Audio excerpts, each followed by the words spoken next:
విడుమొరటోడు అని వాళ్ళు వీళ్ళు ఎన్నెన్ని అన్న పసి పిల్లవాడు నవ్వాడు.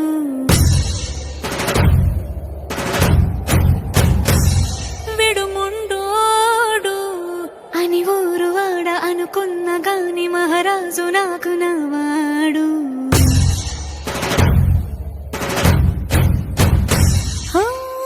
మాట పెడుసైనా మనసులో వెన్న రాయిలా ఉన్నవాడిలోన దేవుడెవరికి తెలుసును నాకన్నా.